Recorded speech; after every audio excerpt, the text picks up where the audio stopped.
আসসালামু আলাইকুম। এইচএন বাংলা সংবাদে সবাইকে স্বাগত জানাচ্ছি। আমি সুমনা ঘোষ। শুরুতেই থাকছে বিআরবি কেবল সংবাদ শিরোনাম। আশ্রয় কেন্দ্রে বানভাসীদের ভিড়। সিলেট বিভাগে ২০ লাখেরও বেশি মানুষ পানিবন্দী, দুর্ভোগ চরমে।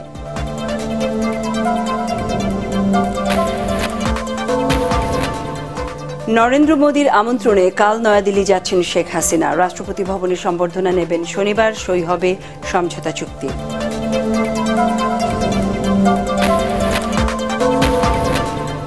ঈদের ফিরতি যাত্রায়ও বাড়তি ভাড়া আদায়ের অভিযোগ। বাস, ট্রেন ও লঞ্চে এখনও ভিড় শুরু হয়নি।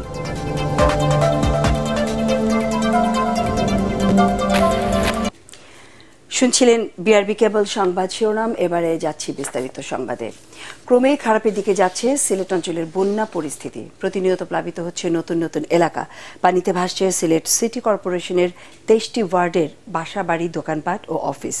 হবিগঞ্জ, সুনামগঞ্জ ও মৌলভীবাজার জেলায় ৩ দিনে পানিবন্দী মানুষের সংখ্যা দাঁড়িয়েছে ২০ লাখে।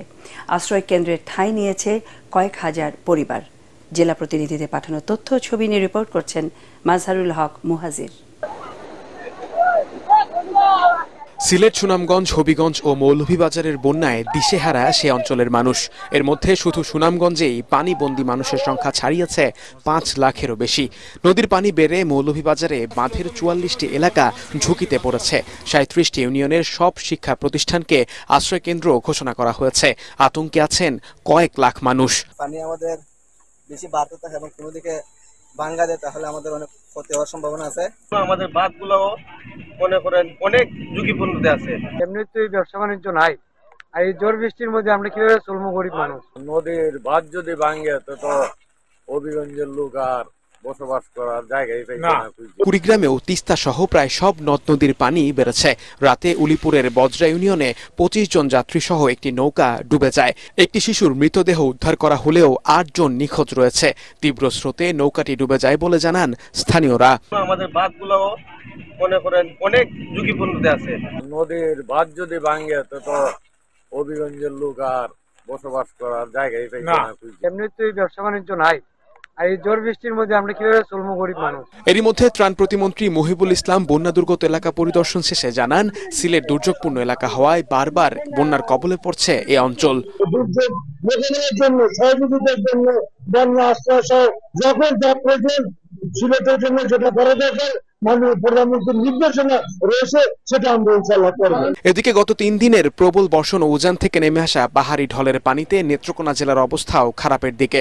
বন্যা পরিস্থিতি মোকাবিলায় সব প্রস্তুতি গ্রহণ করা হয়েছে বলে জানান নেত্রকোনা ১ আসনের এমপি মোস্তাক আহমেদ রুহি। এরই মধ্যে বাসাবাড়ি ছেড়ে আশ্রয় কেন্দ্রে যাচ্ছেন অনেকেই। তবে স্থানীয়রা বলছেন, এবারের বন্যা ছাড়িয়ে যেতে পারে ২০২২ সালের ভয়াবহতাকেও।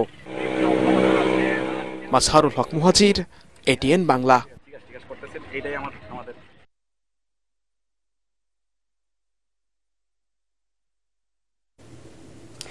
ভারতের প্রধানমন্ত্রী নরেন্দ্র মোদীর আমন্ত্রণে আগামীকাল দুদিনের রাষ্ট্রীয় সফরে নয়াদিল্লি যাচ্ছেন প্রধানমন্ত্রী শেখ হাসিনা।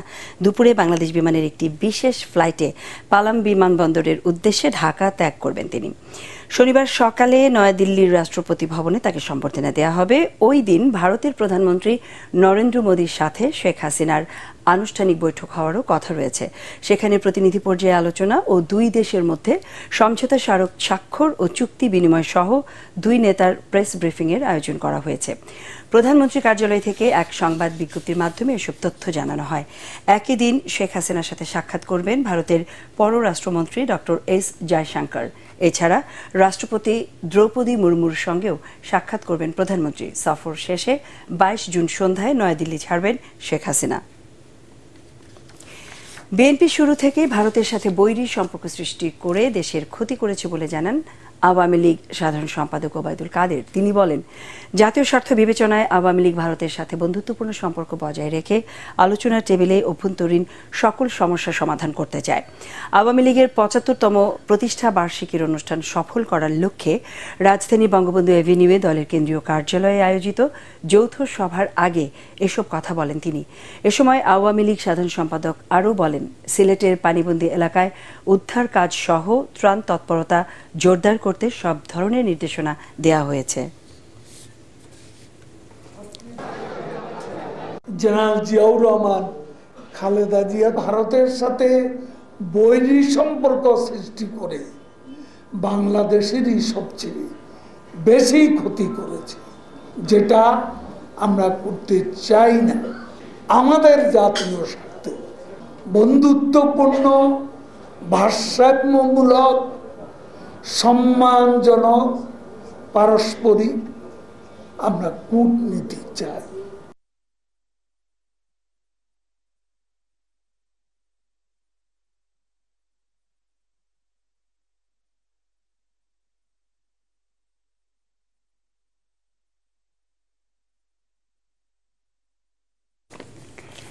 সরকারের সীমাহীন উদাসীনতার কারণেই সিলেটে বন্যা পরিস্থিতি ধ্বংসাত্মক হয়ে উঠেছে বলে অভিযোগ করেছেন বিএনপির সিনিয়র যুগ্ম মহাসচিব রুহুল কবির রিজভী। রাজধানীর নয়াপল্টনে এক সংবাদ সম্মেলনে তিনি এসব কথা বলেন। এ সময় সরকার একই অঞ্চলে প্রতি বছর বন্যা হওয়ার পরেও কোনো আর্লি ওয়ার্নিং সিস্টেম গড়ে তুলতে পারেনি বলে মন্তব্য করে তিনি বলেন, জনগণের ভোগান্তি নিয়ে বর্তমান সরকারের কোনো ভাবনা নেই। পরে সিলেট অঞ্চলে বন্যা দুর্গতদের পাশে দাঁড়াতে বিএনপি নেতাকর্মীদের নির্দেশ দেন রুহুল কবির রিজভী। বারবার সিলেট অঞ্চলে যে বন্যা হচ্ছে সেখানে আর্লি ওয়ার্নিং সিস্টেম, সে আর্লি ওয়ার্নিং সিস্টেম তারা করতে পারত। সরকারকে দোষারোপ করছে এই কারণে, একটা তৎপর এবং কর্মক্ষম সরকার থাকলে এটাকে দ্রুত প্রতিহত করা, মোকাবেলা করার তাদের সক্ষমতা থাকতো। ঈদের ফিরতি যাত্রায়ও বাড়তি ভাড়া আদায়ের অভিযোগ করছেন যাত্রীরা। নির্ধারিত গন্তব্যে যানবাহন না পাওয়ায় ভোগান্তিও পোহাতে হচ্ছে অনেককে। তবে সড়ক, নৌ ও রেলপথে এখনও উপচে পড়া ভিড় শুরু হয়নি। শুক্র শনিবার সাপ্তাহিক ছুটি থাকায় অনেকেই এবার ঐচ্ছিক ছুটি নিয়ে কিছুটা বিলম্বে ফিরছেন। মিজান শাহজাহানের রিপোর্ট। ঈদের ছুটি শেষে ঢাকায় ফিরতে শুরু করেছে কর্মজীবী মানুষ। শিক্ষা প্রতিষ্ঠান খুলবে 2রা জুলাই। এ কারণে কেউ কেউ পরিবারের অন্য সদস্যদের বাড়িতে রেখে একাই ফিরছেন রাজধানীতে। বৃহস্পতিবার অফিস শেষ করে আবার বাড়ি ফেরার পরিকল্পনা রয়েছে কারো কারো। তাই ঈদে ঘরে ফেরা যাত্রীদের পুরোপুরি ভিড় শুরু হতে পারে শনিবার থেকে। স্কুল কলেজ বন্ধ আছে 2 তারিখ পর্যন্ত, এর জন্য আমার ফ্যামিলি আর একটু পরে আসবে আর কি। ফিরতি পথে আমরা যারা আসছি খুব নরমালি আসছে, চাপ কম, এই জন্য আমরা গ্রামে যাচ্ছি বাচ্চা নিয়ে সময় কাটানোর জন্য।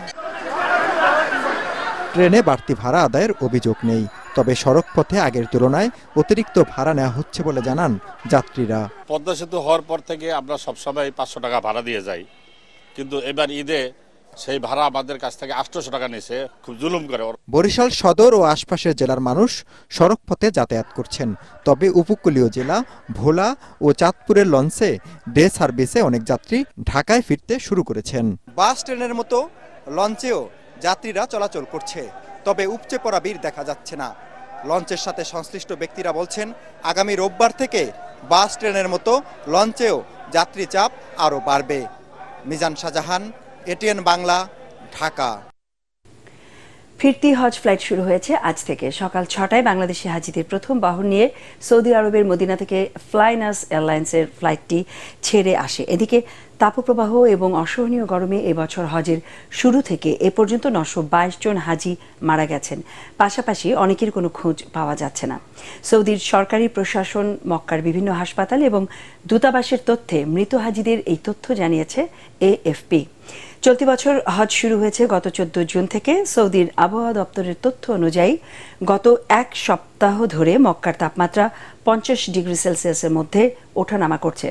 মক্কার প্রশাসন জানিয়েছে, হজের শুরু থেকে এ পর্যন্ত অন্তত 600 মিশরীয় হজ যাত্রীর মৃত্যু হয়েছে। সরকারি তথ্য অনুযায়ী এবার হজ করতে গিয়ে মারা গেছেন 30 জন বাংলাদেশি। বিশ্বের বিভিন্ন দেশ থেকে প্রায় 18 লাখ হজ যাত্রী এবার হজ করতে সৌদি আরব যান।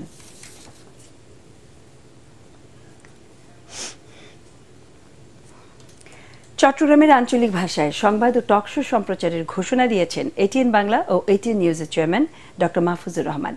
ঈদ উপলক্ষে চট্টগ্রাম ব্যুরো অফিস পরিদর্শনে এসে তিনি এই ঘোষণা দেন।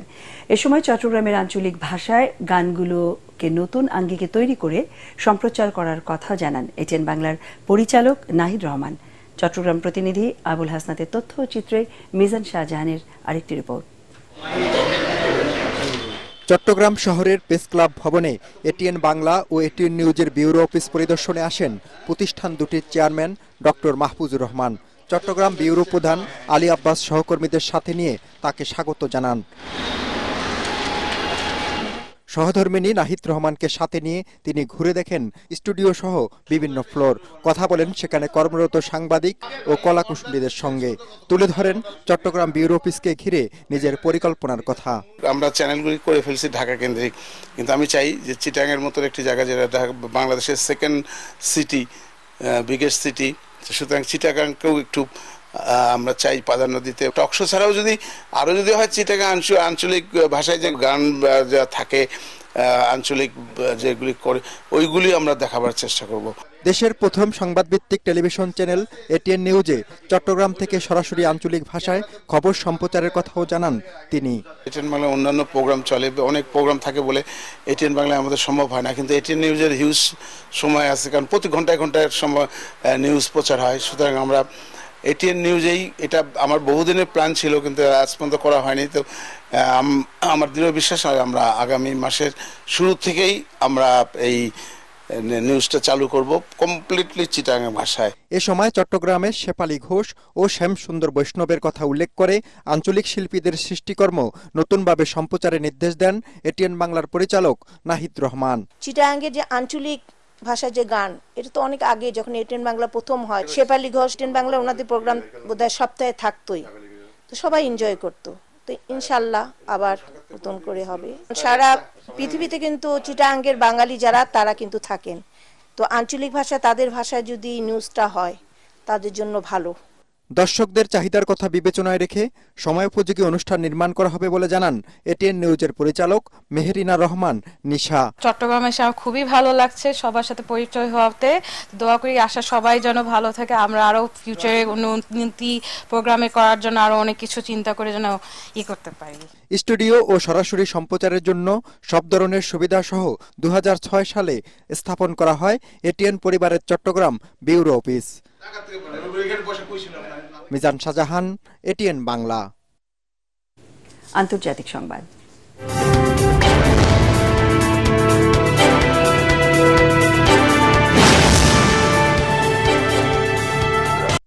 উত্তর কোরিয়া থেকে ভিয়েতনামে পৌঁছেছেন রাশিয়ার প্রেসিডেন্ট ভ্লাদিমির পুতিন। আজ ভোরে হ্যানয় বিমানবন্দরে তাকে পৌঁছায় তার বহনকারী বিশেষ উড়োজাহাজটি। 2 দিনের সফরে পুতিন ভিয়েতনামের সবচেয়ে শক্তিশালী রাজনীতিবিদ, কমিউনিস্ট পার্টির সেক্রেটারি জেনারেল নুগুয়েন ফু ট্রং, দেশটির নতুন প্রেসিডেন্ট টু লাম এবং অন্যান্য শীর্ষ রাজনীতিকদের সাথে বৈঠক করবেন। এর আগে প্রায় 2 যুগ পর উত্তর কোরিয়ার সফরকালে দেশটির নেতা কিম জং উনের সাথে কৌশলগত প্রতিরক্ষা সহ কয়েকটি চুক্তি সই করেন পুতিন। টি-20 বিশ্বকাপের খবর।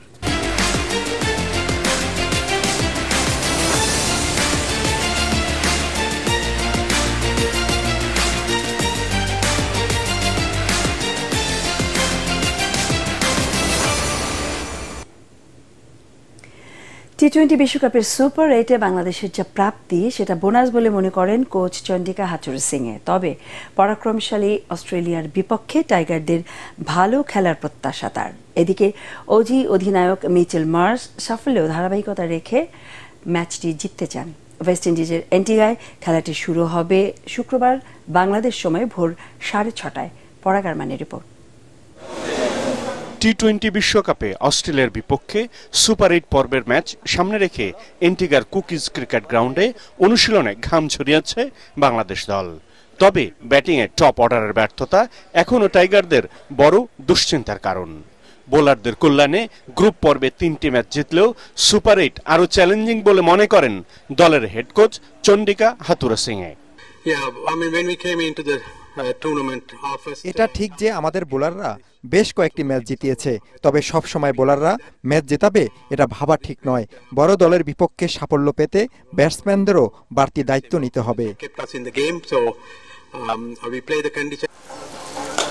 গ্রুপ পর্বে শতভাগ সাফল্য নিয়ে সুপার 8 পর্বে উঠেছে 2021 সালের চ্যাম্পিয়ন অস্ট্রেলিয়া। তবে বাংলাদেশকে তারা সমীহই করছে, মোটেই হালকাভাবে নিচ্ছে না। প্রতিটি ম্যাচই আমাদের কাছে গুরুত্বপূর্ণ। এই ফরম্যাটের ক্রিকেটে যে কোনো দল ভালো করতে পারে। বাংলাদেশও আমাদের কাছে কঠিন প্রতিপক্ষ। টি-20 বিশ্বকাপ ক্রিকেটে অস্ট্রেলিয়ার সাথে 5 পারের মোকাবেলায় প্রতিটিতেই হেরেছে বাংলাদেশ। তাছাড়া এন্টিগার স্যার ভিভ রিচার্ডস স্টেডিয়ামে এবারই প্রথম টি-20 ম্যাচ খেলতে নামবে লাল সবুজের দল। পরাগ আরমান, এটিএন বাংলা। পার্টেক্স খেলার খবর।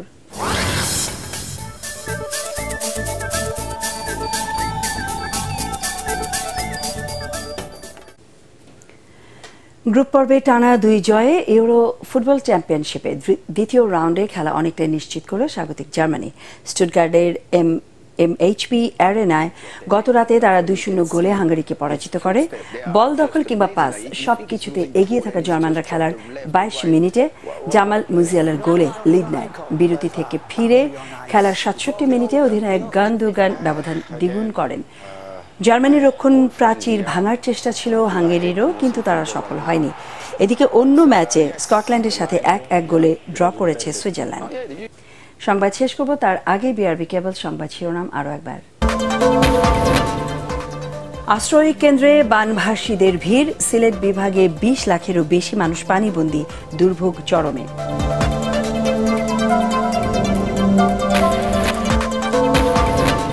নরেন্দ্র মোদীর আমন্ত্রণে কাল নয়াদিল্লি যাচ্ছেন শেখ হাসিনা। রাষ্ট্রপতি ভবনে সম্বর্ধনা নেবেন শনিবার, সই হবে সমঝোতা চুক্তি।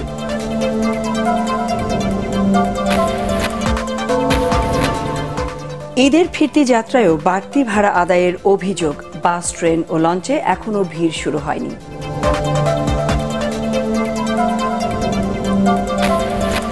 আমাদের পরের সংবাদ দেখার আমন্ত্রণ জানিয়ে এখনকার মতো শেষ করছি।